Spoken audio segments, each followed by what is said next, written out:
want we gaan naar terug, want in Oud-Woord liep het dorp net alleen in een no, maar ook in Wudden en Bielen voor de toekomst. De dorpskranten Opperhichte, die zo'n 2004 keer in het jaar verschijnt, is nou ook officieel opgenomen in het archief van het ressort. Het Fries Historisch Centrum in Ljouwert. Zo wordt 16 jaar dorpsgeschiedenis bewaren voor de komende generaties. En we praten hier met Marion Kroes en Annemarie Kars. En Annemarie doet het woord, volgens mij. Ja, klopt. En over het belang. En Antje zit er ook bij. Goeie met Jankie. Je weet met jou net 24, hè, want je zit dus met je train. En het over het belang van de dorpskranten, de verhalen uit dat woord. En hoe het zijn lokale uitgiften eigenlijk een stukje erfgoed worden kan. Want ja, hoe is het idee eigenlijk ontstaan om de dorpskranten eigenlijk op de hichte oor te dragen om te zorgen? Dat zit zo. Een paar mensen van het dwarsbelang. Die hier het idee om een uitgifte uit te brengen. Wat hoes en hoes verspreid worden kan. Met informatie, nou allerhande dingen wat in het dorp speelt. En zo binnen toen een paar mensen daarmee start. En die hier al gauw een groepje bij elkaar. Wat de eerste redactie weer. Ja. En langzamerhand is het natuurlijk zo uitgebouwd. Ja, nou, qua aantal mensen is er net volle verloren. Dus de wie gelijk al wel een paar. Nou, die mensen dat zijn echte schreeuwers. En die gaan erop uit. Dus nee, verliefd wint er al gauw een paar vaste onderwerpen die steeds weer vooromkomen. En dus we gaan rubrieken, is maar steeds. Wat voor onderwerpen? Wat is nou belangrijk voor zo'n dorpskrant op Hichte in Oud-Woord? Wat er speelt bij de verenigingen. En er is een groot verenigingsleven in Oud-Woord. Dat is heel mooi. Dus wat er west is, daar komen verslagen van. Verder een onderdeel is ik naar je dwarsbewoners. Daar gaan we in. Even een praatje met je. Hoe komen die mensen in Oud-Woord? Wat is hun verliezen? Enzovoort. Wat ik een hele aardige rubriek is, dat is Oud-Woordemers om Utens. Van jong tot oud. En meestal nemen we dan contact op met die mensen en vregen we als het mogelijk is. Dat ze zelf een stukje schreeuwen over hun tijd in Oud-Woord. Ze daar wennen. Dan zelfs de bedrijven. Dus als er een nijbedrijf is, zeker een nijbedrijf, geven we erin. En komt er een reportage van dat bedrijf. En heel vaak is dat dan vaak combineerd dat zij dan een advertentie in hun bladje staat te kennen. En nou ja, zelfs alle verslagen dan van de squallen zo nou en dan. En alles wat er in het dorp speelt. Dat is gewoon heel nieuwsgierig. Wat ik opmerkelijk is van het begin af aan, dat is Reinder Posma. Is er ooit mee begonnen met een hele feuilleton van historische feiten. En zij is er verder bijvoorbeeld Bien Belker. Iedereen wel bekend. Dat is dus Borman. Die had een hele feuilleton maken van het begin, het ontstaan van de Iepenbieren squallen in Oud-Woord. En later is dat neemt de Van Heemstra squallen. Omdat het ooit oprichten is terug Baron van Heemstra in Veehouden. In Vinkleester. Dus dat weer een hele nieuwsgierige feitjes. En het aardige weer bij een bunker is sowieso een skiertnisman. Hij vindt dat ik heel erg leuk om dat uit te plussen. En toen nog als burgemeester zei hij wel van ik mag het nou wel dwaan. Want ik ken nou nog in het archief.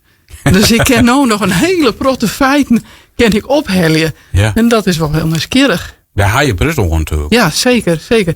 Maar nu hebben we nog een nijen in de redactie. En die man is Hikke en Tijn in Oud-Woord. En die weet echt alles. Echt elk gasspritsje weet er wanneer dat staat is enzovoort. En die maken dus reportages en feuilletons, verhalen.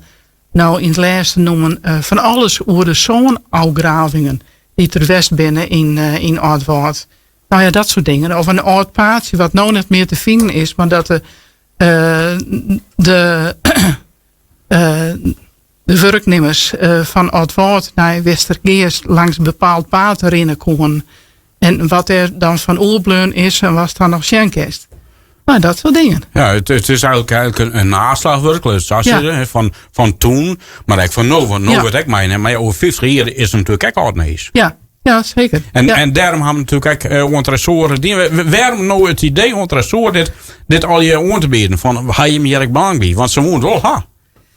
Ja, het is gewoon een keer een idee ontstaan bij u in de redactie. Van ja, toen we op de bank zaten. Van welke mensen boeten antwoord zo'n hier nog meer belang van haar. Nou, dan had een van de redactie, Marion, die had contact opgenomen. En op een gegeven moment kreeg we een uitnodiging van waar heb je wel echt wel belang bij. Dus kom maar eens del. En papieren erbij, overdrachtspapieren erbij. En handtekeningen enzovoort hinnen. En we bij mij zitten draaien hadden lezen een hele aardige man die het gewoon op de resort in Ljouwert. Ja, en Tjarda de Haan, werknemer daar. En Ruben van der Heijden, die haar alles in ontvangst nam. Dus een hele stapel van 64 boekjes mee. Dus het zit zowel als boekjes is het daar nou bewaren. En de nije uitgiftes die sturen ik naar hun ta. Zij krijgen dus nou ik de auteursrechten. Dat was Cisse Elsen iemand die zijn boekje beschermd wil. Die kent erin. En van ik wil noemen dat en dat even graag beschermd van dat hier al. Clear. En verder komt ik al het beeldmateriaal in de beeldbank van Tresor.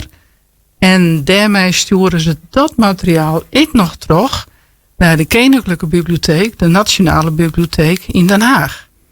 Dus het krijgt een heel mooi plakje. Het was dus goed bezig met de historie eigenlijk. Hè? Ja. En dan ben je natuurlijk nog papier uitgeven. Maar ja, Nederland gaat helemaal digitaal.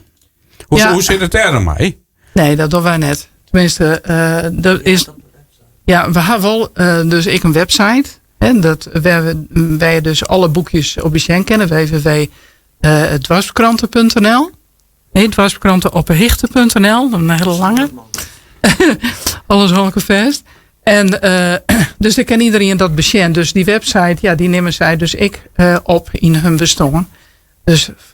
Dus dat is al van een pad is het echt al digitaal. Maar Tresor had zijn, dat is op het heen nog een van hun grootste uitdagingen en werkzaamheden om hun materiaal alle jaar digitaal te krijgen. En die gaan zo volle in een huis. Dus dat is nog wel een hele put. Daar staat natuurlijk een hele prettige werking in. Vooral ga je alles, scannen maar en inscannen en maar op. Ja. Hoe vinden ze de dorpswens trouwens? Had al hun historie naar Tresor gaan is? Dat vinden ze heel erg leuk. Sowieso wordt het boekje heel goed lezen. Dus als wij ergens komen om kennis te maken en we zeggen van lees je dat boekje? Ja, dat stukje lezen, dat vonden we heel erg leuk. Dus het is wel heel bekend. Het wordt wel dragen door de hele meerskip. En we gaan lezen een paar Elien hebben het wat slim hoorn met de Sinterklaasje. Dus op een ledenvergadering daar hoe praat. En toen weer er al gauw zo'n type uit de meesten die daar al hier zitten. Die zei van ik wil wel een extra advertentie hier. Jou u maar op.